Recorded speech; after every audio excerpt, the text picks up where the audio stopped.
पाकिस्तान में military courts हैं, ये आइन और कवानीन के मुताबिक दहाइयों से कायम है और अमल में है, और ये इंसाफ के तमाम तकाज़ों को बाखूबी पूरा करते हैं।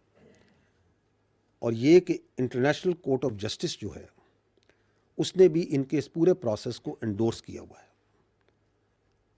आपको ये मालूम होना चाहिए कि मिलिट्री कोर्ट्स में जो मुल्ज़मान होते हैं उनको अपना वकील करने, अपना एविडेंस पेश करने, अपने गवाह लाने, क्रॉस एग्जामिनेशन करने और दीगर तमाम कानूनी हकूक मुकम्मल तौर पे हासिल होते हैं। बिस्मिल्लाहिर्रहमानिर्रहीम, अस्सलाम वालेकुम। मैं हूं सैयद अनवारुल हसन और आप देख रहे हैं प्रोग्राम सच तो यह पीटीवी न्यूज इस्लामाबाद स्टूडियो से। अभी आप गुफ्तगू सुन रहे थे director general inter services public relation lieutenant general Ahmad Sharif Chaudhry साहब की, जिन्होंने आज एक अहम प्रेस कॉन्फ्रेंस की और दो बड़े मौज़ूआत पर तफसीली बातचीत की। 9 मई के हवाले से उनका कहना था कि जो कल सजाएं हुई हैं, 60 के करीब मुजरिमान को 2 से 10 साल कैद बामुशक्कत की सजा हुई है। इससे कबल पिछले हफ्ते यानी लास्ट सैटरडे को 25 मुजरिमान को सजा हुई थी और वो बता रहे थे कि किस तरह इंसाफ के तमाम तर तकाजों को पूरा किया जा रहा है। साथ में उनका यह कहना था कि ये जो इंसाफ का सिलसिला है ये उस वक्त तक जाकर मुकम्मल होगा जब सानिया 9 मई के जो मनसूबा साज हैं इनको कैफरे किरदार तक नहीं पहुंचाया जाता। साथ में उन्होंने कहा कि इनके पास राइट ऑफ अपील भी है। आपके इल्म में है कि एक बयानिया बुना जा रहा है कि मिलिट्री जो कोर्ट्स होती हैं उसमें इंसाफ के तकाजे पूरे नहीं होते। उन्होंने उस पूरे स्टेप वाइज उस हवाले से भी कौम को आगाह किया। दूसरा जो अहम मामला है जिसकी जानिब उन्होंने तवज्जो मबजूल कराई वो इंसदाद दहशतगर्दी की जो मुहिम चल रही है और रवां साल 59,000 से जायद उन्होंने बताया इंटेलिजेंस बेस्ड ऑपरेशन किए हैं, जिसमें उन्होंने कहा कि पाकिस्तानी फौजियों ने, जिसमें जवान भी हैं और अफसरान भी हैं, उन्होंने जानों का नजराना दिया है और जो फितनल खवारिज के दहशतगर्द हैं उनको वासिल जहन्नम किया। अफगानिस्तान के हवाले से उन्होंने कहा कि पाकिस्तान अफगानिस्तान की टेरिटरी की पूरी रिस्पेक्ट करता है, उसकी इंटेग्रिटी की, लेकिन पाकिस्तान भी ने बारहा अफगानिस्तान को कहा भी है और पाकिस्तान ये कहता भी है कि जो दहशतगर्द हैं और जो खवारिज हैं इनसे ज्यादा पाकिस्तान को फौकियत देनी चाहिए। इन हवाले से गुफ्तगू करेंगे। सियासी मुज़ाकरात के हवाले से DGISPR का कहना था कि यह खुशाइंद पेशरफ्त है। दूसरी जानिब आज आपके इल्म में है साबिक वज़ीर आज़म मोहतरमा बेनज़ीर भुट्टो शहीद साहिबा की 70वीं बरसी है और इस मौके पर गढ़ी खुदा बख्श में एक बड़ा जलसा किया गया जिससे चेयरमैन पीपल्स पार्टी बिलावल भुट्टो जरदारी साहब, सदर पाकिस्तान आसिफ अली जरदारी साहब ने खिताबात किए। इस मौके पर गुफ्तगू करते हुए चेयरमैन पीपल्स पार्टी बिलावल भुट्टो जरदारी साहब ने कहा कि मोहतरमा बेनज़ीर भुट्टो शहीद साहिबा ने 30 साल पॉलिटिकल स्ट्रगल के बाद कौम को एक मिसाक जमहूरियत का डॉक्यूमेंट दिया। आपके इल्म में है कि नवाज शरीफ साहब और मोहतरमा बेनज़ीर भुट्टो शहीद साहिबा ने इस पर दस्तखत किए थे और चेयरमैन पीपल्स पार्टी का कहना था कि जमहूरियत की बका के लिए, इसको इस्तेकाम दिलवाने के लिए मिसाक जमहूरियत का कलीदी किरदार है। उन्होंने कहा जिस किस्म के मुतफरिक पाकिस्तान को चैलेंजेस का सामने, उसमें एक सियासी जमात नहीं तमाम सियासी जमातों को मिलकर आगे बढ़ना होगा। सियासी मुज़ाकरात की जहां तक हम बात करें, आपके इल्म में है कि जब लास्ट संडे हम प्रोग्राम कर रहे थे तो हमने आपको बताया था कि इसकी इब्तिदा हुई है, इब्तिदा अच्छे नोट पे हुई है। अब जो है वो 2 जनवरी को दोबारा नशिस्त होगी। अलबत्ता इस हवाले से बानी चेयरमैन PTI ने एक डेडलाइन मुकर्रर की 31 जनवरी की। उस हवाले से जानेंगे हमें जिन आम मेहमानों ने ज्वाइन किया उनका तारुफ हमसे करा दे। तो हमें ज्वाइन किया है जनाब बैरिस्टर अकील मलिक साहब ने, आप वज़ीर आज़म के मुशीर हैं बराए कानून व इंसाफ, उनका बहुत शुक्रिया। हमें ज्वाइन किया है सैयदा शैला रजा साहिबा ने, पीपल्स पार्टी पार्लियामेंटेरियन की MNA हैं, और हमें ज्वाइन किया नदीम कुरैशी साहब ने, मेंबर पंजाब असम्बली पाकिस्तान तहरीक इंसाफ के मरकज़ी रहनुमा। तीनों मौजूद को फॉर्मल वेलकम। मैं बैरिस्टर अकील मलिक साहब से गुफ्तगू का आगाज करूंगा। DGISPR की आज इंपॉर्टेंट प्रेसर हुई और चूंकि आप प्राइम मिनिस्टर के मुशीर भी हैं बराए कानून व इंसाफ, तो मिलिट्री कोर्ट्स के हवाले से DGISPR ने कहा कि एक बयानिया बनाया जा रहा है कि इंसाफ के तकाजे जो हैं वो गालिबन इस पर पूरे नहीं होते। हमने उनका जो गुफ्तगू का एक मुंतखब हिस्सा है वो भी अपने व्यूअर्स के सामने रखा है। मैं आपसे जानना चाहूँगा, अमरीका, बरतानिया, EU की जानिब से कहा जा रहा है, क्या कहेंगे इस हवाले से? उन्होंने तो बताया इसमें राइट ऑफ अपील्स भी हैं। पहले मैं चाहूँगा कि जरा इस पर आपका मैं कमेंट ले लूँ। ये जो सजाएं हुई हैं, अब टोटल 85 मुजरिमान को सजा हो चुकी है 2 से 10 साल, और साथ में उनका कहना था कि जो मनसूबा साज है उनको भी कैफरे किरदार तक पहुंचाएंगे। इस सारे प्रोसेस को आप किस तरह बयान करेंगे जो लीगल प्रोसेस हुआ है? बिस्मिल्लाहिर्रहमानिर्रहीम। बहुत बहुत शुक्रिया अनवार साहब। यहाँ पे ये चीज़ देखने की ज़रूरत है कि तमाम तर लीगल प्रोसेसेस को, वेदर वो ड्यू प्रोसेस है या फेयर ट्रायल के तकाजे हैं, उनको मलूज़ खातिर रखा गया है और उनको पूरा किया गया है। ये नहीं हो सकता कि मावराए आइन या मावराए कानून कोई ऐसी चीज़ की गई हो। यहाँ पे स्पेशल कोर्ट्स होती हैं, एंड ऑफ कोर्स जहाँ पे मिलिट्री कवानीन का इतलाक़ होता है या आर्मी एक्ट उसकी इजाज़त देता है तो बिल्कुल वो ड्यूली अट्रैक्ट करती हैं उसकी प्रोविजंस।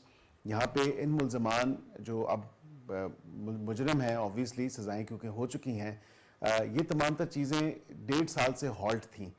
यहाँ पे सुप्रीम कोर्ट ऑफ पाकिस्तान ने मशरूत इजाज़त दी है, conditional approval subject to outcome, और उन्होंने कहा कि जिन लोगों के ट्रायल कंप्लीट हो चुके हैं उनकी आप सज़ाएं सुना दें। और यही हुआ कि जिन लोगों के ट्रायल कंप्लीट हो चुके थे उनकी सज़ाएं सुना दी गई और अब उनको नॉर्मल जेल्स में ट्रांसफ़र कर दिया जाएगा या जेल अथॉरिटीज़ को ट्रांसफ़र कर दिया जाएगा अपनी सज़ा के लिए।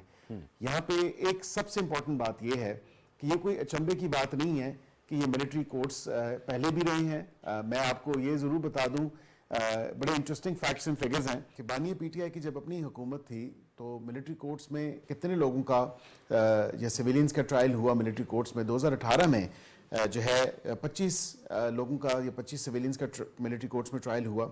इसी तरह 2019 में 61 लोगों का हुआ और 2020 में 46 लोगों का हुआ, 2021 में 36 लोगों का हुआ और 2022 में 12 सिविलियंस का हुआ।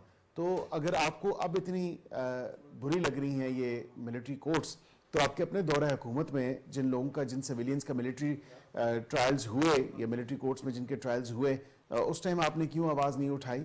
यहाँ पे ये बात भी ज़रूरी है कहना कि अपील का जो हक है वो 2 पैरेलल स्ट्रीम्स में है। आम केसेस में या आम अदालतों में 2 पैरेलल स्ट्रीम्स में इसका हक नहीं दिया जाता। यहाँ पे आपकी जो कोर्ट ऑफ अपील है वहाँ पे, और फिर मर्सी पिटिशन जो चीफ ऑफ आर्मी स्टाफ के पास जाएगी वो है, और उसके साथ इन पैरेलल जो एक चीज़ एग्जिस्ट करती है। अगर आप समझते हैं कि आपके कोई कानूनी या आइनी हकूक जो हैं वो सलब किए गए हैं या उनकी खिलाफ वर्जी की गई है, तो उसके लिए आपके पास जुडिशल रिव्यू मौजूद है जो by way of writ petition आप सुप्रीम कोर्ट और हाई कोर्ट जाके वो भी चैलेंज कर सकते हैं कि ट्रायल के दौरान या ट्रायल जब कंडक्ट किया गया तो उसमें मेरे हकूक को सलब किया गया या मेरे जो आईनी या बुनियादी हकूक हैं उनकी पासदारी नहीं की गई और उनकी खिलाफ वर्जी की गई, तो उस हवाले से भी आप एलेज कर सकते हैं और उसको चैलेंज कर सकते हैं। तो ये कम से कम 2 चीजें इन पैरेलल प्रोवाइडेड हैं। बैरिस्टर साहब, मैं दोबारा सर आपके लौट के आऊंगा, इस पे कुछ नुकात हैं, वो एंटी टेररिज्म कोड के हवाले से मैं जाऊंगा, लेकिन चूंकि आपने नुकात पीटीआई के हवाले से उठाए, उनके दौर के एदाद शुमार भी दिए, तो नदीम कुरैशी साहब जो है उनसे जानना चाहूंगा। नदीम कुरैशी साहब, अस्सलाम वालेकुम सर, आप क्या कहेंगे? DGISPR साहब की प्रेस कॉन्फ्रेंस के हमने कुछ पॉइंट्स भी आपके सामने रखे, उनकी गुफ्तगू भी सुनाई। जो वज़ीर आज़म के मुशीर है उन्होंने बताया कि आपके दौर में भी सिविलियंस के मिलिट्री ट्रायल हुए और उनको सजाएं हुई थी, तो आप अब इस मौके पर क्यों कर पाकिस्तान तहरीक इंसाफ इन फैसलों को मुस्तरद कर रही है? कुरैशी साहब। साहब, आप भी सब देखने वालों को और दोनों पार्टिसिपेंट्स को भी अस्सलाम वालेकुम।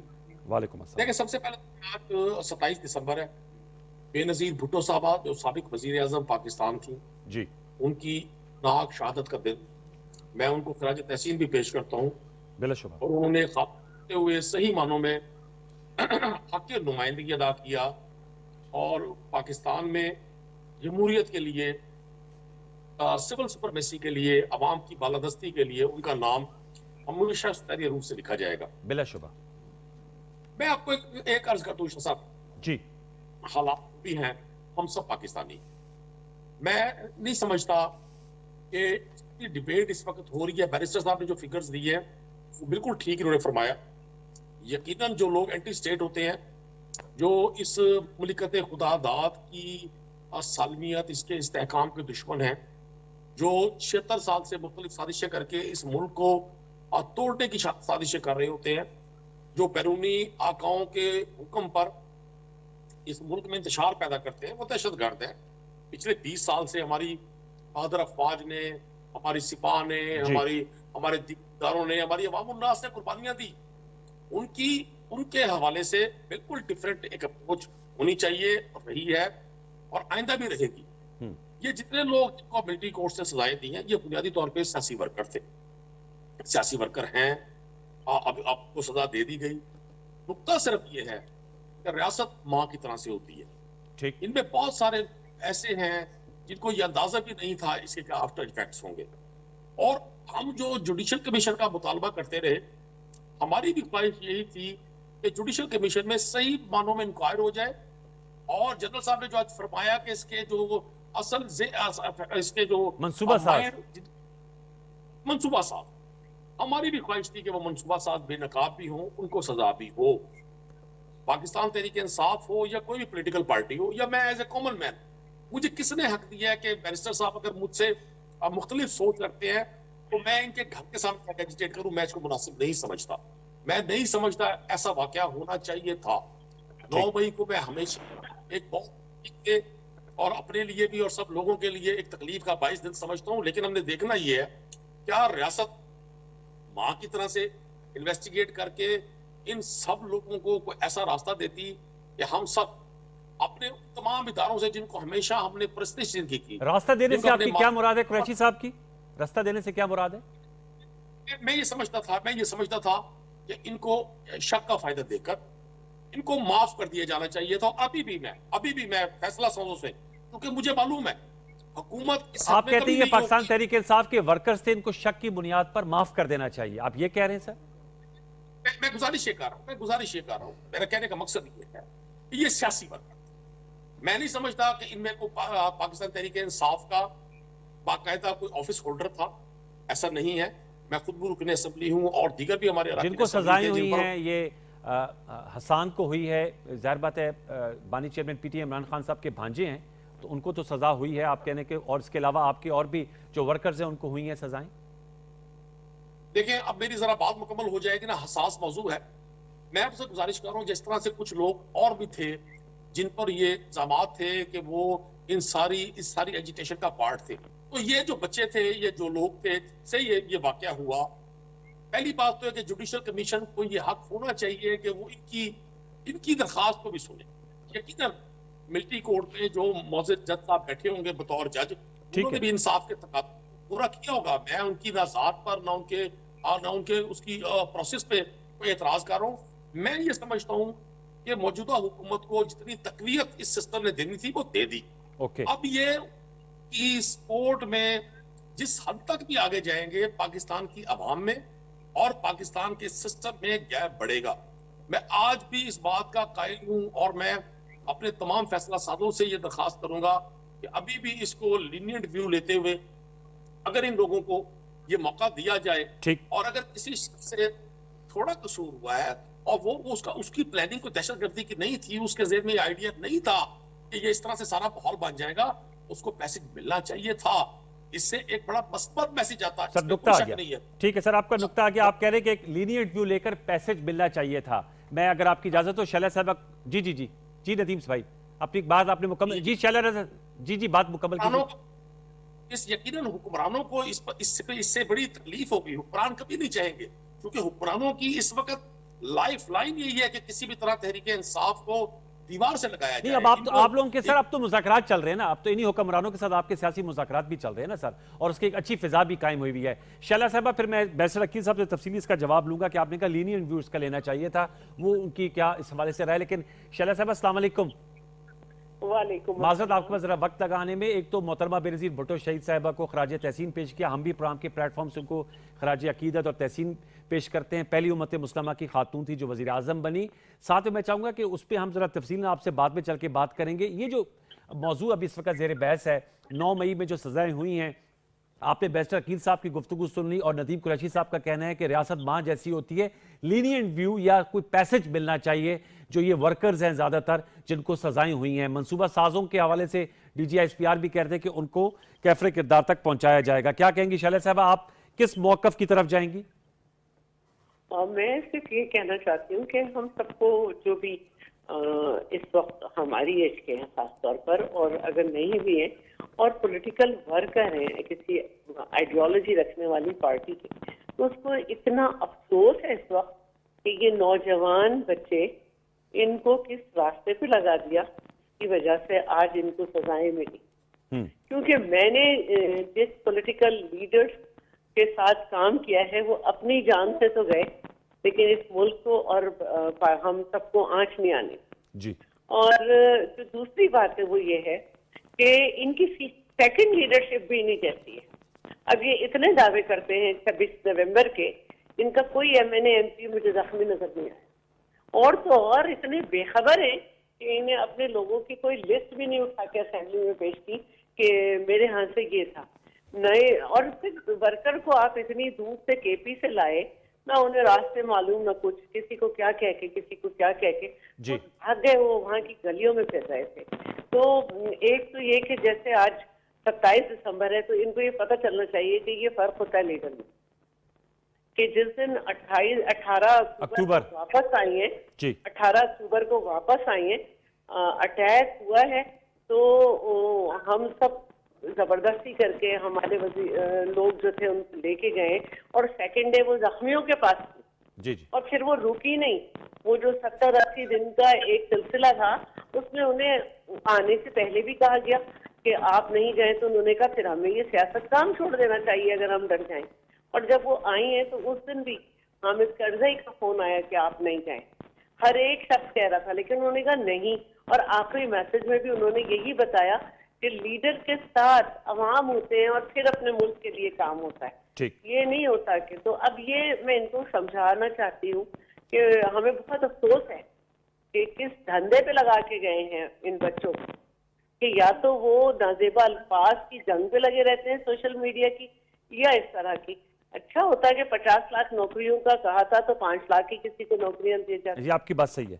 शायद साहब थोड़ा सा अपनी पोजीशन भी, लोकेशन भी चेंज कीजिएगा, आपकी आवाज में थोड़ी सी नॉइज आ रही थी। बैरिस्टर अकील साहब, आपने सुना नदीम कुरैशी साहब की गुफ्तगू, वो कह रहे हैं कि थोड़ा लीनियंट व्यू ले लिया जाता, ये वर्कर्स हैं और पॉलिटिकल वर्कर्स हैं, उनको सजाएं हो गई हैं। मैं आपसे जानना चाहूंगा, आपने बिल्कुल सही कहा कि जो आपने पूरा लीगल एक हवाले से बात बताई, बरतानिया की एग्जाम्पल दी जाती है, फ्रांस की दी जाती है, अमेरिका की दी जाती है। वहां पर एक नुकता जो वहां से आ रहा है वो ये आ रहा है कि वो सिविलियन कोर्ट्स थी, उनकी मिलिट्री कोर्ट्स में जो है वो ट्रायल्स नहीं हुए। एंटी टेररिस्ट कोर्ट में ऑलरेडी मुकदमे चल रहे हैं। आज DGISPR साहब का कहना था कि जो 9 मई के हवाले से ATCs में मुकदमे चल रहे हैं, उनका भी फैसला होना चाहिए। आप इस हवाले से क्या कहेंगे? जैसे आपने बात की, दो पैरल, मतलब मिलिट्री कोर्ट्स में भी चल रहे हैं और एंटी टेररिस्ट कोर्ट में भी चल रहे हैं, क्या ये एक ठीक अमल है आपके ख्याल में?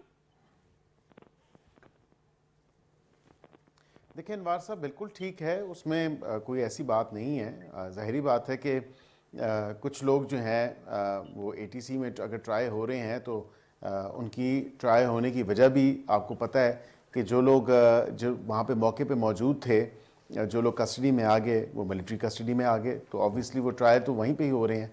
अब ये अगर कहा जाए कि सबका ही मिलिट्री कोर्ट्स में कर दिया जाए या सबका ही ATC में कर दिया जाए, तो इस तरह भी नहीं है। जिसका कानून का जो इतलाक़ जहाँ पे हो रहा है, जो एक एक्ट ऑफ पार्लियामेंट है, आर्मी एक्ट ऑफ 1952, तो उसके जहाँ जहाँ इतलाक़ होगा, जिस तरह से इतलाक़ होगा, तो वहाँ पे बिल्कुल उसको उसी हवाले से ही ट्राई किया जाएगा। यहाँ पे ये बात भी ज़रूरी है कहना कि ये ममालिक ज़रूर ख़ुद तो कह रहे हैं कि शायद कोई बहुत ज़्यादा वायलेशंस हो रही हैं, लेकिन अमेरिका के हवाले से अगर बात करें तो I think we should not forget कि जो गुआंतानामो बे में किया इन्होंने, या जिस तरह के इन्होंने ट्रायल्स कंडक्ट किए, हम तो फिर भी कम अज़ कम तमाम तर इंटरनेशनल ह्यूमन राइट्स और ह्यूमैनिटेरियन लॉ और उसके अलावा इंसानी हकूक़ की और कानून की और आइन की पासदारी करते हुए इन तमाम तर ट्रायल्स को उसके साथ अगर कंपैटिबल करते हुए ये ट्रायल चले हैं, तो इसमें कोई ऐसी बात नहीं है। ये ज़रूर है कि ट्रायल के ऊपर ये सवाल ज़रूर उठाया जाता है कि हमने देखा नहीं, तो मैंने वो एक्सेप्शंस भी आपको बता दें कि जो इंटरनेशनल ऑब्लिगेशंस हैं, वो इंटरनेशनल जो ह्यूमन राइट्स के वेरियस आर्टिकल्स हैं, ICCPR के आर्टिकल 14 की बात कर लें, उसमें वो एक्सेप्शन प्रोवाइडेड है कि आप मीडिया और जो पब्लिक है उसको ट्रायल के प्रोसेस से बाहर रख सकते हैं, प्रोवाइडेड कि अगर पब्लिक ऑर्डर और नेशनल सिक्योरिटी की एक्सेप्शन हो। तो यहाँ पे तो बिल्कुल थी। यहाँ पे अब दीगर जो एक बड़ी आपको इंटरेस्टिंग बात बताऊं, क्योंकि जो आरा बाजार वाला GHQ हमला केस था, उसकी तो एक प्रोसीडिंग मैंने खुद ऑब्जर्व भी की है। अच्छा। यकीन जाने कि एक तरफ तो लीनियन व्यू का आपके सामने प्लीड किया जा रहा है और कहा जा रहा है कि शायद लीनियंसी के साथ देखा जाए। पहली तो बात है कि अगर इस तर्ज का जो एक बड़ा अफसोसनाक वाक़या था जो पाकिस्तान का 9/11 था, अगर उसको आप इस तरह स्ट्रांगली और स्टर्नली एड्रेस नहीं करेंगे तो फिर मैं समझता हूँ कि खुली छूट दे दी जाएगी तमाम तर उन लोगों को, और आप पैगाम देंगे कि एनीबडी, बैरूनी जो हमारे हैं नासिर, अगर वो पाकिस्तान पे या पाकिस्तान के जो दुश्मन है वो पाकिस्तान पे अगर खुदा ना खास्ता अल्लाह ना करे कोई पाकिस्तान को नुकसान पहुंचाना चाहते हैं, पाकिस्तान पे हमला करना चाहते हैं, तो बिल्कुल उनके लिए तो खुली छूट है। It's sort of an invitation for them. यहाँ पे अपने मुल्क के जो आपके शहरी हैं उनके लिए भी इन अ वे इन्विटेशन होगी अगर आप इसको लाइटली डील करेंगे, अगर आप इसको लाइटर व्यू लेंगे।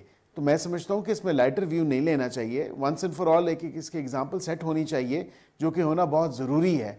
और यहाँ पे जो मैंने ATC के हवाले से बात की, आज DG ISPR साहब की प्रेस स्टेटमेंट में भी ये बात थी। उन्होंने कहा कि ये बाकी अदालतों को भी अपना काम करना चाहिए, क्योंकि ये सुप्रीम कोर्ट ने इजाज़त दी है। मिलिट्री कोर्ट्स या मिलिट्री ट्रायल जिन लोगों के मिलिट्री अदालत में हुए, तो वो मशरूत हैं सुप्रीम कोर्ट की उस इजाज़त से कि सुप्रीम कोर्ट ने जब कंडीशनल अप्रूवल दिया या कंडीशनल परमिशन दी तो उसके बाद वो ट्रायल हुआ। ये नहीं है कि वो फैसले पहले सुना दिए गए, सुप्रीम कोर्ट की मशरूत इजाज़त के साथ वो सुनाए गए। ATC कोर्ट में तो आलम ये है कि वहाँ पे हीले बहानों से काम लिया जाता है, और वहाँ पे कोई मुलज़म जो आते हैं वो कभी एक आता है, वो कहता है माफ़ी हाजी की दरख्वास्त है, कभी दूसरा आता है कि आज पेश होने से कासिर हूँ। तो वहाँ पे तो ये एक ऐसा निज़ाम सिस्टम चल रहा है। 1.5 साल बाद चार्ज फ्रेम होता है 5 दिसंबर को, तो आप ये अलमिया देख लें कि वहाँ पे मामलात किस तरह के हैं। तो मैं अब उम्मीद भी करता हूँ कि वहाँ पे भी वो अदालतें भी जल्द से जल्द जो है जो मुल्ज़मान हैं उनको उनके कैफरे किरदार तक जो है जिन्होंने ये अजाब बर्पा किया पूरी कौम पे, और एक अफसोसनाक वाक़या था, तो उनको अपने लेकिन बैरिस्टर साहब इस पे सर इसमें एक और सवाल जोड़ा हुआ है कि जो आप लोगों के सियासी मुज़ाकरात हो रहे हैं उस हवाले से बानी चेयरमैन PTI इमरान खान साहब जो सरबराह हैं बानी पार्टी के तहरीक इंसाफ के साबिक सरबराह हैं, इस वक्त बानी चेयरमैन हैं, इनके मौजूदा चेयरमैन तो बैरिस्टर गौर हैं, उन्होंने कहा है कि जो 2 डिमांड्स हैं उसमें 9 मई और 26 नवंबर पे जुडिशल कमीशन और अंडर ट्रायल प्रिजनर्स की रिहाई, अगर उस पर अमल दरामद नहीं होता तो सिविल नाफरमानी की तहरीक चल रही है और वो ऑन है, और 31 जनवरी कट ऑफ डेट है।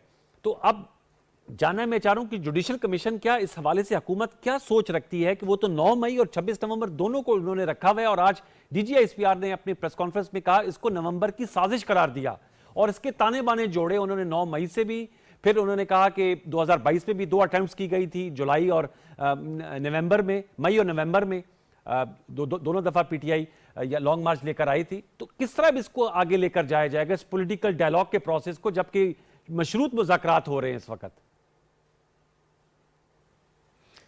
देखिए, पॉलिटिकल प्रोसेस या पॉलिटिकल डायलॉग जो अभी हो रहा है, जो बातचीत हो रही है, वो भी एक पैरेलल सिस्टम में है कि 9 मई की सजाएं तो वो एक अदालती निज़ाम है। ये तो नहीं कहा जा सकता, ये नहीं किया जा सकता कि उसको स्टॉप कर दिया जाए या उसको हॉल्ट कर दिया जाए और कहा जाए नहीं क्योंकि मुज़ाकरात हो रहे हैं सियासी जमातों के आपस में, तो इसलिए बेहतर है कि इस प्रोसेस को रोक दिया जाए।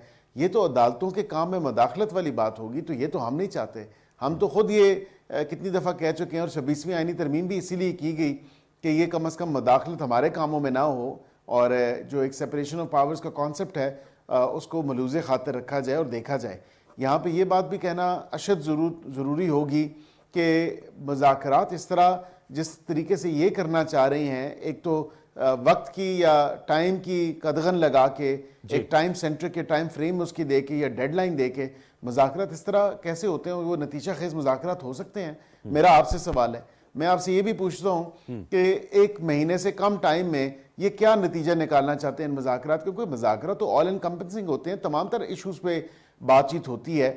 ये नहीं हो सकता कि आप कहें कि जी 31 दिसंबर तक मुज़ाकरात का फैसला करें, वरना ही तो ये कोई मुज़ाकरात नहीं है, और साथ ही साथ आपने सिविल नाफरमानी की कॉल वापस भी नहीं ली। खैर, उससे हुकूमत को तो कोई फ़र्क नहीं पड़ता, लेकिन जिस तरह इनकी दीगर कॉल्स जो हैं वो फेल हुई हैं, ये भी इंशाल्लाह इनकी ये कॉल फेल होगी। लेकिन जो लास्ट एक पॉइंट है, मैं ये ज़रूर कहूँगा आपके नाजरीन को भी और आपके शो के तवस्सुत से कि फेडरल हुकूमत एम्पावर्ड है किसी भी किस्म का कमीशन बनाने के लिए। लेकिन मैं ये ज़रूर आपको कहूँगा कि जिस दिन 9 मई का और 26 नवंबर का कमीशन बन गया, तो ये पार्टी और इसके लीडरान कहीं मुंह दिखाने के लायक नहीं होंगे या कहीं मुंह नहीं दिखा सकेंगे, क्योंकि जो एमेचर वीडियोज़ इनकी मौजूद हैं अपने मोबाइल कैमरा से बनाई हुई, और जो CCTV ये डिमांड करते थे वो भी अब मंजर आम पे आ चुकी है।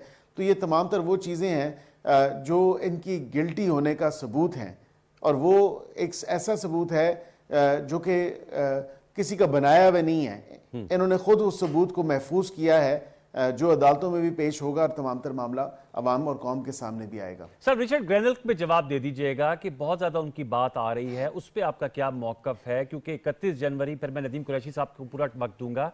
उनका ये कहना है कि 31 जनवरी बहुत से मुबस्सिरीन कह रहे हैं इसलिए वक्त दिया है कि 20 जनवरी को जो नौ मुंतखब सदर हैं वो अपने ओहदे का हल्फ उठा लेंगे, डोनाल्ड ट्रंप अमेरिका के सदर बन जाएंगे। तो हुकूमत इस तमाम चीज़ को किस तरह देख रही है? वो आयरोस ट्वीट्स कर रहे हैं और कह रहे हैं कि और मुमासलत क्रिएट कर रहे हैं नौ मुंतखब अमरीकी सदर और बानी चेयरमैन पीटीआई के दरमियान कि वो भी आउटसाइडर पॉलिटिशियन है, ये भी आउटसाइडर पॉलिटिशियन है। हुकूमत कैसे डील करेगी उस मामले को जो ये रिचर्ड ग्रेनल की आ रही हैं ट्वीट्स और इंटरव्यूज? देखिए, रिचर्ड ग्रेनल कौन है? रिचर्ड ग्रेनल एक एलची है और स्पेशल एनवॉय है अफगानिस्तान वेनेजुएला और नॉर्थ कोरिया के लिए, और यहाँ पे पाकिस्तान का तो कोई जिक्र नहीं है।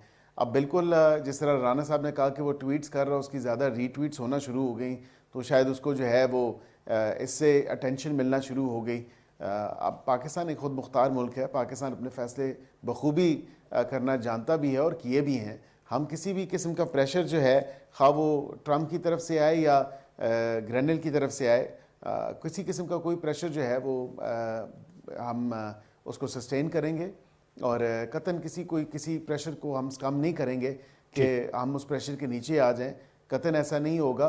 रिचर्ड ग्रेनल साहब की ट्वीट्स जो हैं वो उनकी अपनी ज़ाती राय है और मेरे ख्याल से उस लॉबिंग पूरे सिस्टम को इस्तेमाल करते हुए जो पहले उन्होंने किया कांग्रेसमैन के साथ, हाउस ऑफ रिप्रेजेंटेटिव्स के साथ, इसी तरह रिचर्ड ग्रेनल को भी कोई सुहाने ख्वाब दिखाए होंगे और कहा होगा कि हमें डील फराहम करने में आप बड़े मददगार साबित हो सकते हैं, तो आप वहाँ से ट्वीट्स करें हकीकी आज़ादी के ऊपर, फ्री इमरान खान के ऊपर, क्योंकि डोनाल्ड लू से डोनाल्ड ट्रंप तक का सफ़र तो पूरी कौम और अवाम ने देख लिया, जो एक ट्रक की बत्ती के पीछे पूरी कौम को और अवाम को लगाया था और यही कहा जाता था कि एब्सोल्युटली नॉट, ये एब्सोल्युटली नॉट से एब्सोल्युटली यस तक का भी सफ़र अवाम और कौम देख ले कि जिस तरह इन्होंने अवाम की आंखों में धूल झोंका। इस पार्टी का वतीरा ही ये है। ये अब डील ढूंढना चाहते हैं। इनका जो एक डील फाइंडिंग मिशन है, ये मिशन इनकम्प्लीट होगा। चलिए, मैं बहुत शुक्रिया आपका सर। एक छोटा सा वक्फा शामिल करते, वक्फे में आएंगे तो नदीम कुरैशी साहब से हम तफसीली जवाब लेंगे। बहुत सा मवाद उनके लिए इकट्ठा हो गया। शैला रजा साहब अभी मौजूद है। व्यूअर्स, एक छोटा सा वक्फा शामिल करते, दोबारा लौट के आते हैं, हमारे साथ रहिए।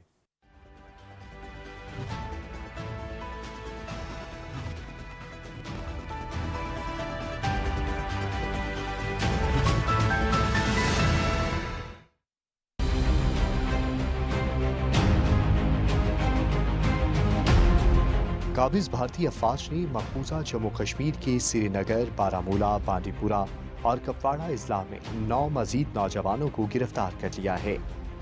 मोदी हुकूमत हक खुद इरादियत के मुतालबे की सजा देने के लिए कश्मीरियों को गिरफ्तार कर रही है। हुर्रियत रहनुमाओं, सहाफ़ियों और इंसानी हुकूक के कारकुनों को जेलों में डाला जा रहा है। आर्टिकल 370 की मनसूखी के बाद से काबिज भारतीय अफवाज 25,000 से जायद कश्मीरियों को गिरफ्तार कर चुकी हैं।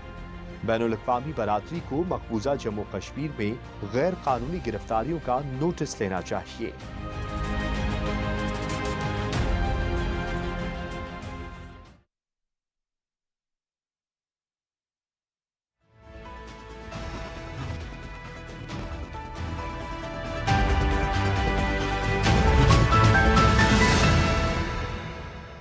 Welcome back viewers. हमें नदीम कुरैशी साहब ने ज्वाइन किया हुआ है, वो बड़े तहम्मुल से सारी गुफ्तगू सुन रहे थे। बैरिस्टर अकील मलिक साहब की, सुमेरा खान साहब ने भी हमें ज्वाइन किया है, सीनियर एनालिस्ट हैं और आज जो DGIPR साहब की प्रेस कॉन्फ्रेंस थी उस पर मौजूद थी।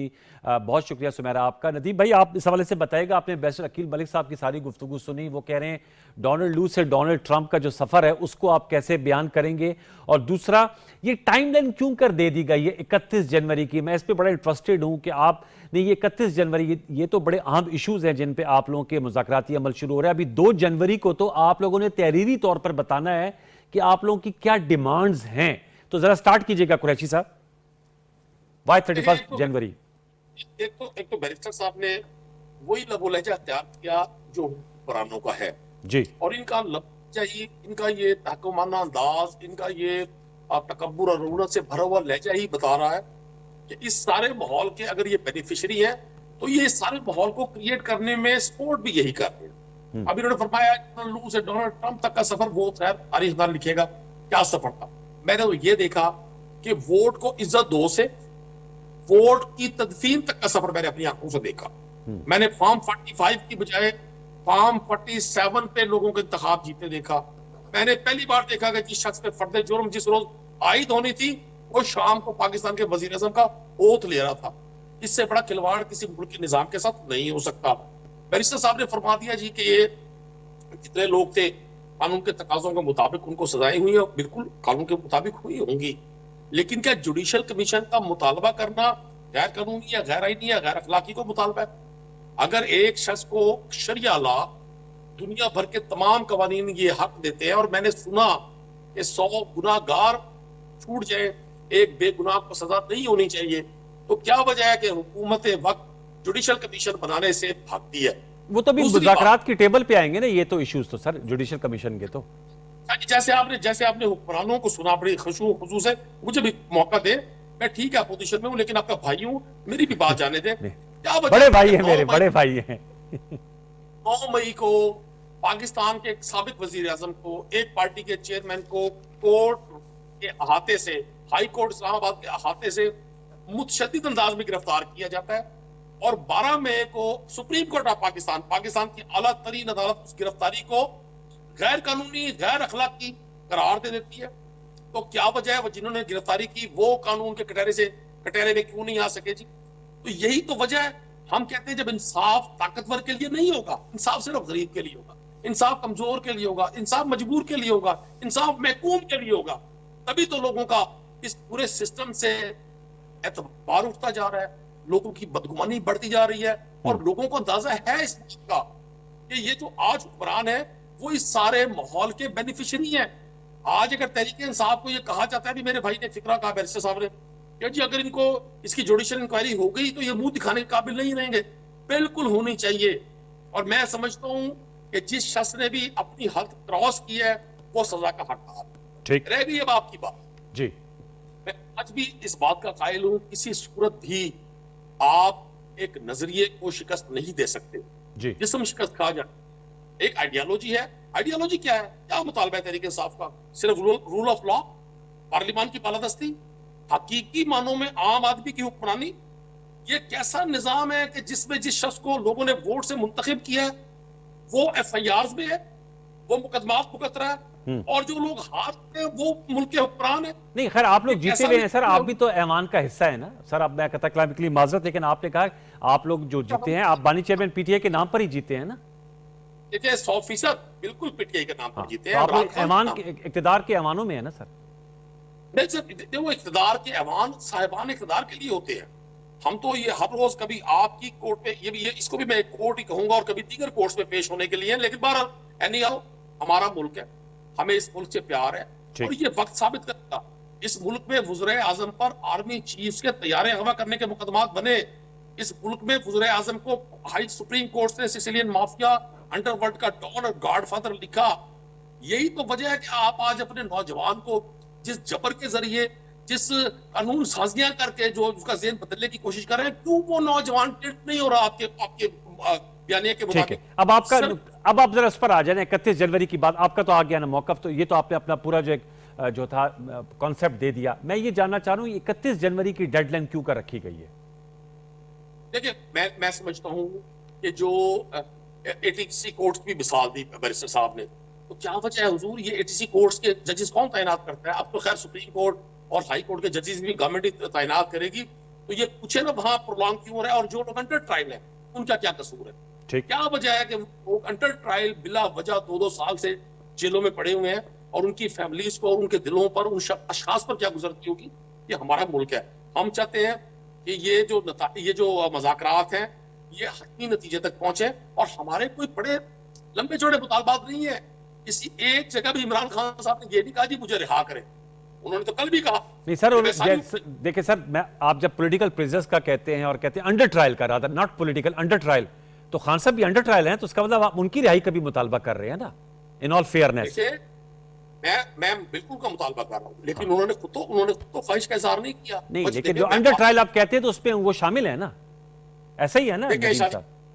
शाहजी मैं गुजारिश करता हूं, जिन मुल्कों ने, जिन रियासतों ने, जिन मुआशरों ने आगे बढ़ना होता है वो अपने से डिफरेंट आइडियोलॉजी रखने वाले अशखास के लिए सिर्फ सजा का इंतखाब नहीं करते, ठीक है, उनको मौका पर उनके नजरिए को अपने नजरिए से शिकस्त देते हैं, ठीक। उनकी आइडियोलॉजी की कारकर्दगी से शिकस्त देते हैं। सही। अगर एक आम आज अपने आप को गैर महफूज तस्वुर करता है, मुल्क के बेशतर हिस्सों में लॉ एंड ऑर्डर की सिचुएशन नाकाबिले बयान हद तक गिर गई है। आज स्ट्रीट क्राइम बढ़ गया है, आज महंगाई की वजह से बेरोजगारी बढ़ गई है। आज आपका नौजवान यूनान के समंदरों में रिज़्क कमाने के लिए जाता है और डूब के वहां और फौत हो जाता है। तो कुरानों के पास टारगेट सिर्फ एक जमात की बेकरी रह गई है, एक जमात की गर्दनजरी रह गई है, अपने पॉलिटिकल अपोनेंट्स को सिर्फ दीवारों में चुनवाना रह गया। मैं नहीं समझता हम एक सही रास्ते का इंतखाब किए हुए हैं। आज जैसे बेनजीर भुट्टो को हम याद कर रहे हैं, वो एक ऐसी अजीम खातून थी, हमें आज महसूस हुआ कि उन्होंने कितनी स्ट्रगल की होगी। हम सब ने शायद माजी का हिस्सा बन जाना है। ये दुनिया बड़ी आर्जी है, ये दुनिया बड़ी असर है। हमने अपने बच्चों को, अपनी औलाद को, अपने बच्चों के सरों पर, अपने बेटों के सरों पर हाथ रखना है।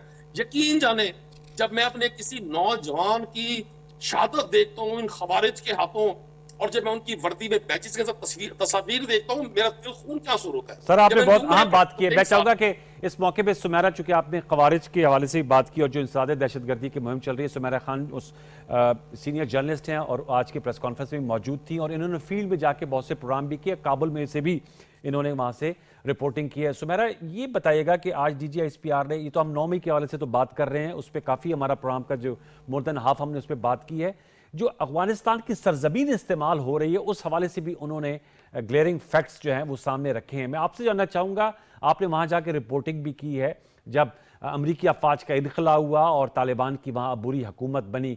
बताइएगा क्या वजह है कि जैसे आपने सवाल भी किया था कि यौमिया 170 से ज़ायद इंटेलिजेंस बेस्ड ऑपरेशन कर रही हैं हमारी अफवाज पाकिस्तान, पुलिस, इंटेलिजेंस के इदारे, लेकिन जो दहशतगर्दी है उसके इंसिडेंट्स में इजाफा हो रहा है। शुक्रिया अनवार। इसमें सबसे पहले मेरा खुद भी यही सवाल था आज उनसे, मगर जी, जो क्लैरिफिकेशन सामने आई है वो बहुत अहमियत की हामिल है। देखिए, उनका काम है काइनेटिक मेजर्स को लेकर चलना, कैरी आउट करना, और एक जो टर्म यूज होती है CHBT की, clear hold build and transition की, वो मुमकिन नहीं होता नजर आता, क्योंकि उनका काम है एक इलाके को क्लियर करना, होल्ड करना, फिर उसको बिल्ड एंड उसके बाद ट्रांजिशन के बाद सिविल अमलदारी में देना। मगर अगर एक इलाका 2 बार क्लियर होता है, 3 बार होता है, 4 बार होता है, और जब उसको सिविल अमलदारी में दिया जाता है after an extent of development, 2 साल के बाद उस इलाके में फिर वही हालात जारी होते हैं। मैं इसमें आपको एक मिसाल दे सकती हूँ। पाइंदा चीना का इलाका है तिरा में, अगर आप लोगों को मौका मिले तो जरूर जाइएगा वहां पे। वहां करोड़ों अरबों की लागत से एक बहुत बड़ा एजुकेशनल इंस्टीट्यूशन बनाया UAE की गवर्नमेंट और मिलिट्री ने, और उसको दिया। उसको 2019 में मैं पाकिस्तान टेलीविजन के लिए ही एक प्रोग्राम वहां से करके आई, ट्राइबल एरिया में, जब न्यूली मर्ज डिस्ट्रिक्ट के पहले इलेक्शन होने वाले थे। आज जब मैं उस इलाके में गई, जब मैंने इंटरव्यू किया वहां पहले प्रिंसिपल का, तो उन्होंने बताया कि इनरोलमेंट 850 की गुंजाइश थी, 1150 बच्चों की एप्लीकेशन आई, उनमें बच्चियां भी हैं, बच्चे भी। आज दोबारा जाएं अनवार वहां पे, जब वो सिविल अमलदारी में आया है, उस स्कूल के, उस एजुकेशनल इंस्टीट्यूशन के अरबों करोड़ों रुपए खत्म हो चुके। अब उस स्कूल में दोबारा से जानवर बांधे जा रहे हैं, लोकल्स की जानिब से, इंतजामिया की जानिब से, या वहां की जो भी पॉलिटिकल पावर। आप मुझे बताएं, क्या इसका कोई जवाब है हमारे सियासतदानों के पास? Very important. बलूचिस्तान में भी यही हो रहा है। जो स्कूल, हॉस्पिटल, जो वहां पे सिविलियंस को हैंडओवर किए जा रहे हैं, 1 से 2 साल के अंदर वहां पे दोबारा से वहां जानवर बांधे जाते हैं, वहां कब्जा ग्रुप आ जाता है। वहां पर अगर कुछ नहीं होता तो स्कूल में एजुकेशन नहीं हो रही और अस्पताल में इलाज भी, मगर आपको वहां जानवर जरूर बंधा हुआ नजर आएगा, या किसी सियासी शख्सियत के वहां पे कारिंदे बैठे होंगे जिन्होंने कब्जा ग्रुप के तौर पे उस पर कब्जा किया होगा। तो मुझे ये बताएं, clear hold build and transition के फेजेस कैसे पूरे होंगे, या वहां पर दोबारा से आपकी सिविलियन अमलदारी कैसे होगी जब सिविलियंस खुद ही इंटरेस्टेड नहीं? फौज पे तो इल्जाम लगाना सबसे आसान काम है, आजकल फैशन भी है, आपको रेटिंग भी मिलेगी, आपको डॉलर भी मिलेगा, आपका फेक न्यूज़, प्रोपेगेंडा का चूरन भी मिलेगा, मगर शऊर बहुत हद तक आ चुका है। अभी 26 नवंबर के प्रोटेस्ट के बाद लाशों का बयानिया बेचा गया। आप मुझे बताएं, 2 दिन, 3 दिन, 4 दिन, 5 दिन सोशल मीडिया पर लोगों ने खूब धूम मचाई, एंजॉय भी किया, लाइक्स भी आए होंगे, शेयर भी आए होंगे, मगर 6ठे दिन उसी कौम ने अपनी इसी पॉलिटिकल लीडरशिप से पूछा कि वो लाशें कहाँ हैं, सैकड़ों लोगों की, जो आप लोग बात कर रहे थे। मजबूरन उस पार्टी ने फिर यू टर्न लिया, और उनका नहीं 12 से 13 लोग हमारे जो अब लीडरशिप भी ओन कर रहे हैं, नहीं सिर्फ 12 से 13 लोग जो थे जो वो उसमें वहां पे उनकी शहादतों की इतला है, तो उतने ही लोग फोर्सेस के भी वहीं पर शहीद हुए। क्या उनकी किसी ने बात की? ठीक, आप तो दिन ब दिन थिक स्किन्ड कर रहे हैं, आप तो टेररिज्म को मौका दे रहे हैं, आप तो खुद दावत दे रहे हैं कि फौज आकर अपना भी फिर एक रोना रोए कि हमारा काम है क्लियर करना है एक इलाके को। ये हमारा बड़ा अहम नुकता उठाया। सुमेरा, मैं चाहूंगा कुरैशी साहब को मैं यहाँ पर इन्वॉल्व करूंगा। कुरैशी साहब, ये जो क्लियर करने के बाद होल्ड करने का मरला है, क्योंकि चूंकि आपने बात की कि जिस तरह जो फितनल खवारिज के लोग जो हैं, जैसे वो हमला हुआ 21 दिसंबर का भी जो है बहुत ही अफसोसनाक वाकया हुआ, 16 फौजी जो जवान है उनकी शहादत हुई। सर, ये होल्ड करना, ये भी तो प्रायोरिटीज में आना चाहिए। क्या वजह है कि हमारी सियासत और सियासी जो एम्स हैं वो होने चाहिए, हर सियासी जमात का एक अपना अहदाफ होते हैं, लेकिन बहसियत हुकूमत भी जिम्मेदारी होती है कि उसको होल्ड करना, उसमें खातिर खा कामयाबी खैबर पख्तूनख्वा और बलूचिस्तान में इतनी नहीं देखी जा रही। बलूचिस्तान में आपकी हुकूमत नहीं है, खैबर पख्तूनख्वा में आपकी 12वां साल है हुकूमत है, वहां दोबारा से जो है हम देख रहे हैं कि जो फितनल खवारिज के लोग हैं वो उनका दहशतगर्दी की कार्रवाइयों में इजाफा हो रहा है। कुरैशी साहब, देखिए, सबसे पहले खराज तहसीन पेश करता हूँ पाकिस्तान की अफवाज को, पाकिस्तान के इदारों को, कि हम अपने से 7 गुना बड़े दुश्मन का, और अब छोटे छोटे दुश्मन भी कुछ हैं कुरार्स पे हमारे, हम उनका मुकाबला कर रहे हैं। और हमारे जवान हमारे जवान और अफसरान अपनी जानों के नज़ारे पेश कर रहे हैं। वो सलूट के काबिल है, उनकी फैमिली सलूट के काबिल है, हम उनका कर्ज नहीं दे सकते। लेकिन देखना यह है कि क्या हुकूमत वक्त की तरजीह वाकई सही मानों में इन दहशतगर्दों की बेक करनी है? जब हुकूमत वक्त इतने बड़े मैकेनिज्म के साथ सिर्फ अपने पॉलिटिकल अपोनेंट्स को कुचलने का काम करेगी, तो फिर अगयार को, खवारिज को मौका मिलेगा कि वो हमारे सिस्टम में एंटर हो और हम पर हमले करें। मैं नहीं समझता कि तहरीक इंसाफ को जब 2008 में पहली बार 2013 में जब पहली बार गवर्नमेंट मिली केपीके की, तो उस वक्त तहरीक खैबर पख्तूनख्वा बदतरीन हालात में था दहशतगर्दी की वजह से, पूरा इंफ्रास्ट्रक्चर तबाह था। वहां इस कदर खौफ का आलम था कि बहुत बड़ी पॉपुलेशन केपी की कराची, पंजाब और दीगर मुल्क के हिस्सों में मुंतकिल हो गई थी। वहां के लोगों ने हमला किया। वो हमारे बहादुर लोग हैं, बहादुर पाकिस्तानी हैं, उन्होंने अपनी जानों के नजराने भी पेश किए। एपीएस जैसा वाकया मतलब कौन तसव्वुर कर सकता है कि मासूम बच्चों को खून में नहला दिया जाए और उनके लाशें वालिदैन उठाए? वो कुछ छोटा मोटा वाकया था? मैं नहीं समझता कि तहरीक इंसाफ ने वहां पर रोल प्ले नहीं किया। हमने वहां बड़ी मेहनत की है। आज भी आप देखिए, आप समझते हैं 2024 में वी आर बेटर? और आपने 2014 का जिक्र किया, 10 साल हो गए, हालात आप समझते हैं बेहतर हैं 2014 के मुकाबले में? मैं शाह साहब ये समझता हूं कि 10 साल जब गवर्नमेंट केपीके की रही, हमारे इदारों ने भी, हमारी हुकूमत ने भी मिलकर कोशिश की और कोशिश के बड़े मस्बत नताइज आए। केपी पाकिस्तान के दीगर हिस्सों की तरह तरक्की की दौड़ में आगे बढ़ा। वहां का एजुकेशनल सिस्टम चेंज हुआ, वहां के हेल्थ सिस्टम पे काम हुआ, वहां के इंफ्रास्ट्रक्चर पर काम हुआ। आखिर कोई तो वजह है कि 8 फरवरी को इतने नामसाइद हालात के बावजूद, इतने बदतरीन पॉलिटिकल क्रैकडाउन के बावजूद वहां के लोगों ने तहरीक इंसाफ को वोट किया। इन स्वीप कर दिया वहां सब लोगों को। मतलब वहां एक जेयूआई का वोट बैंक हुआ करता था, जमात इस्लामी का वोट बैंक हुआ करता था। लेकिन आप समझते हैं कि इसको अपनी प्रायोरिटी लिस्ट पे आना चाहिए? ये जो बात है टुवर्ड्स द एंड, मैं सुमेरा आपसे जानना चाहूंगा, आपने सुना जवाब नदीम कुरैशी साहब का, लास्ट में आपका कमेंट चाहूंगा, वाइंड अप कीजिएगा, आप क्या समझती हैं? उन्होंने कहा हमने 10 साल में बहुत अच्छा काम किया, जिसके नतायज 2024 के इलेक्शन में सामने आए हैं। खैबर पख्तूनख्वा में ओवरवेलमिंग मेजॉरिटी से इनको वोट पड़ा है, जो कि एक हकीकत भी है। 3/4 वोट इनके पास है केपी असम्बली का। नहीं, इसमें कोई शक नहीं है। मैंने खुद इलेक्शंस के अंदर कवरेज ही केपी से की है और उसमें न्यूली मर्ज डिस्ट्रिक्ट के इलाके भी शामिल हैं और खास पेशावर शहर के भी इलाके शामिल हैं। मगर मैं यहाँ पे थोड़ा सा डिसएग्री करूंगी इनसे कि इनको कोई डेवलपमेंट की बेस पे वोट मिला है। मैं I am really sorry that I am disagreeing with you, लेकिन ग्राउंड रियलिटीज आप भी जानते हैं कि इनको वोट इनके पार्टी के लीडर के नाम का मिला है, क्योंकि उस इलाके के अंदर उनके साथ उनकी लॉयल्टी बेतहाशा है। शायद यही इसीलिए हमारा दिल भी दुखता है कि पिछले 2013 से लेके अब तक खैबर पख्तूनख्वा में कोई माइलस्टोन अचीव नहीं किया गया, कोई लैंडमार्क प्रोजेक्ट नहीं है। बीआरटी है तो बीआरटी के ऊपर अपनी ओरिजिनल लागत से कई 100 गुना ज्यादा पैसा लग चुका है, पर अभी भी उसके अंदर फॉल्ट लाइंस मौजूद हैं, उसके अंदर रोजाना कुछ ना कुछ होता है, मगर वो मंसूबा सर्व कर रहा है पेशावर की आबादी को। And I am very glad about. बात यह है कि ज्यादातर वक्त इनका अब मैं इसके अंदर जो इनका शुरू का टेन्योर था 5 साल का, 13 से 18 तक का, उसमें मैं खास तौर पे कहूंगी कि उसमें आतिफ खान, शाहराम खान और इस तरह के लोगों ने बहुत काम किया एजुकेशन और हेल्थ के अंदर। मैं जाती तौर पर मुतरफ हूँ, मगर ये कहना कि दूध और शहद की नहरें खैबर पख्तूनख्वा में बहा दी गई हैं, नहीं, बिल्कुल ऐसा नहीं है।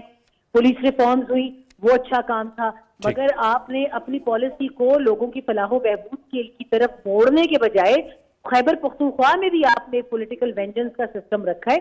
खैबर पख्तूनख्वा लोगों की बहबूद के बजाय एक पॉलिटिकल राइवलरी का मरकज बना। चलिए सुमेरा, एक्चुअली ये लंबी बहस है, वक्त मेरा बिल्कुल खत्म हो जा रहा है, लेकिन thank you so much for joining us. Nadeem Qureshi साहब, आपका बहुत शुक्रिया, आपका मुफस्सल अंदाज में हमने हर नुक्ते पे मौक़िफ़ लिया। बैरिस्टर अकील साहब ने हमें ज्वाइन किया, शायद रज़ा साहब ज़्यादा बात नहीं कर सके, उनसे माजरत, बारकेफ उनका मौक़िफ़ आ गया था जिसमें उन्होंने मोहतरमा बेनज़ीर भुट्टो शहीद साहबा को खराज तहसीन पेश किया और पीपल्स पार्टी का मौक़िफ़ रखा।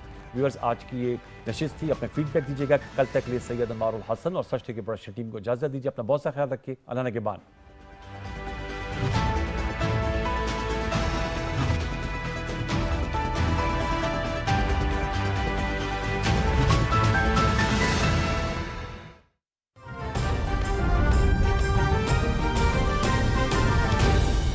दुरुस्त हर वक्त बर वक्त।